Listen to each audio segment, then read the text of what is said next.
Assalamualaikum warahmatullahi wabarakatuh.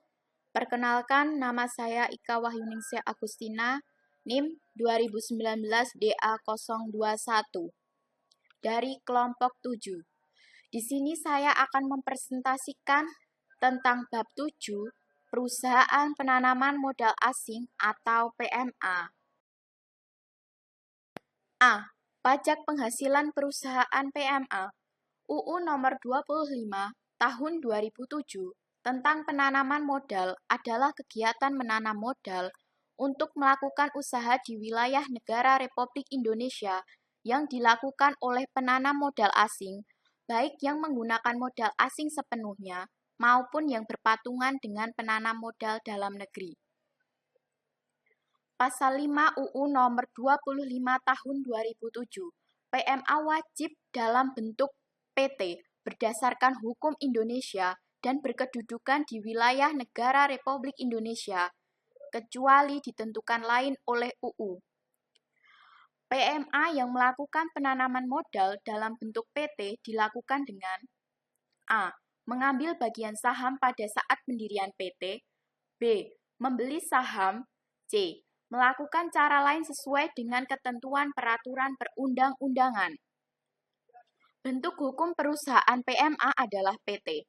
Maka dari sudut pandang perpajakan, status subjek pajak perusahaan PMA adalah sebagai subjek pajak badan dalam negeri, sehingga ketentuan terkait dengan pemajakan untuk wajib pajak dalam negeri sepenuhnya berlaku untuk perusahaan PMA.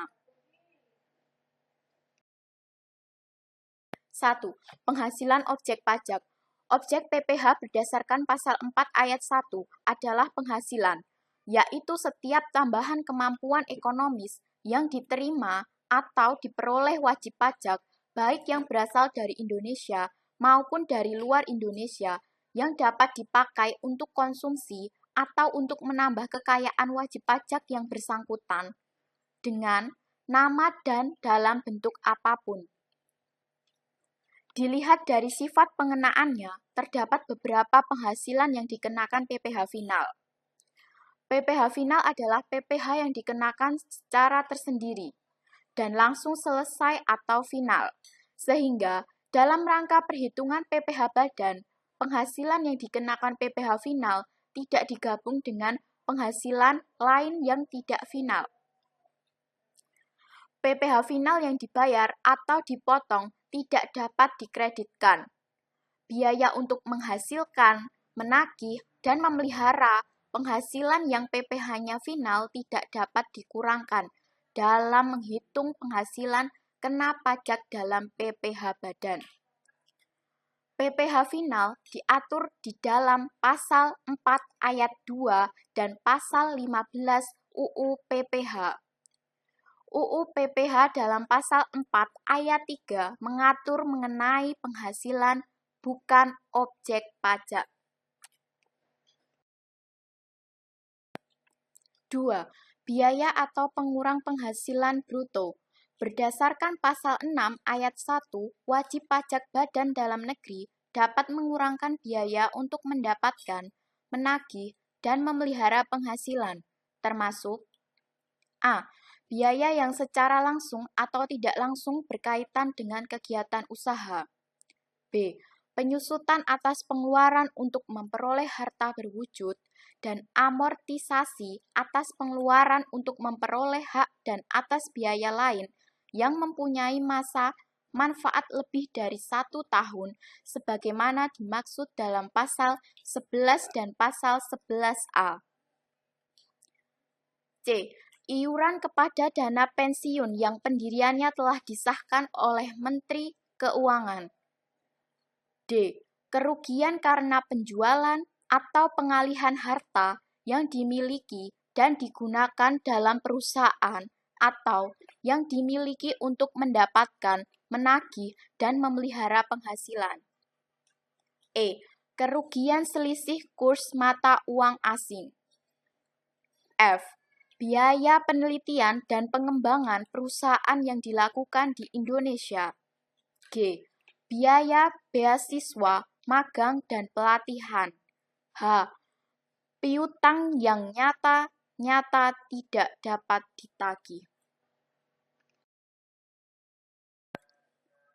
Sumbangan dalam rangka penelitian dan pengembangan yang dilakukan di Indonesia yang ketentuannya diatur dengan peraturan pemerintah. J. Biaya pembangunan infrastruktur sosial yang ketentuannya diatur dengan peraturan pemerintah. K. Sumbangan fasilitas pendidikan yang ketentuannya diatur dengan peraturan pemerintah. L. Sumbangan dalam rangka pembinaan olahraga yang ketentuannya diatur dengan peraturan pemerintah. Untuk menentukan besarnya penghasilan kena pajak, wajib pajak Badan Dalam Negeri berdasarkan pasal 9 ayat 1 UU PPH tidak boleh dikurangkan. A. Pembagian laba dengan nama dan dalam bentuk apapun seperti dividen. B. Biaya yang dibebankan atau dikeluarkan untuk kepentingan pribadi pemegang saham, sekutu, atau anggota. C. Pembentukan atau pemupukan dana cadangan. D. Premi asuransi kesehatan, asuransi kecelakaan, asuransi jiwa, asuransi dwiguna, asuransi beasiswa yang dibayarkan oleh wajib pajak orang pribadi, kecuali jika dibayar oleh pemberi kerja dan premi tersebut dihitung sebagai penghasilan bagi wajib pajak yang bersangkutan. E. Penggantian atau imbalan. F.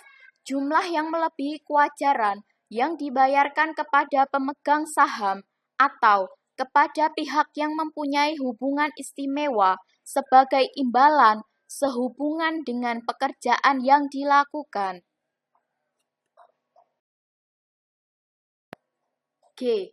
Harta yang dihibahkan, bantuan atau sumbangan, dan warisan sebagaimana dimaksud dalam pasal 4 ayat 3 huruf A dan huruf B, kecuali sumbangan sebagaimana dimaksud dalam pasal 6 ayat 1 huruf I sampai dengan huruf M, serta zakat yang diterima oleh badan amil zakat atau lembaga amil zakat yang dibentuk atau disahkan oleh pemerintah atau sumbangan keagamaan yang sifatnya wajib bagi pemeluk agama yang diakui di Indonesia, yang diterima oleh lembaga keagamaan yang dibentuk atau disahkan oleh pemerintah yang ketentuannya diatur atau berdasarkan peraturan pemerintah. H. Pajak penghasilan. I. Biaya yang dibebankan atau dikeluarkan untuk kepentingan pribadi wajib pajak atau orang yang menjadi tanggungannya. J. Gaji yang dibayarkan kepada anggota persekutuan, firma, atau perseroan komanditer yang modalnya tidak terbagi atas saham. K. Sanksi administrasi. Apabila wajib pajak Badan Dalam Negeri mengalami kerugian berdasarkan pasal 6 ayat 2 UU PPH, kerugian tersebut dikompensasikan dengan penghasilan mulai tahun pajak berikutnya berturut-turut sampai dengan 5 tahun. 3. Tarif pajak PPH Badan. Dalam menghitung tarif untuk wajib pajak Badan Dalam Negeri, terdapat 3 macam tarif, yaitu A. Tarif pasal 17 ayat 1 huruf B. Tarif pasal 17 ayat 1 huruf B untuk wajib pajak Badan Dalam Negeri adalah sebesar 28%. Tarif tersebut berdasar pasal 17 ayat 2A menjadi 25% yang mulai berlaku sejak tahun pajak 2010. B. Tarif pasal 17 ayat 2B wajib pajak Badan Dalam Negeri yang berbentuk perseroan terbuka yang paling sedikit 40% dari jumlah keseluruhan saham yang disetor diperdagangkan di Bursa Efek di Indonesia dan memenuhi persyaratan tertentu lainnya dapat memperoleh tarif sebesar 5% lebih rendah daripada tarif sebagaimana dimaksud pada pasal 17 ayat 1 huruf B dan ayat 2A UU PPH yang diatur dengan atau berdasarkan peraturan pemerintah. C. Tarif pasal 31E wajib pajak Badan Dalam Negeri dengan peredaran bruto sampai dengan 50 miliar rupiah mendapat fasilitas berupa pengurangan tarif sebesar 50% dari tarif sebagaimana dimaksud dalam pasal 17 ayat 1 huruf B dan ayat 2A yang dikenakan atas penghasilan kena pajak dari bagian peredaran bruto sampai dengan 4.800.000.000 rupiah. 4. Kredit pajak.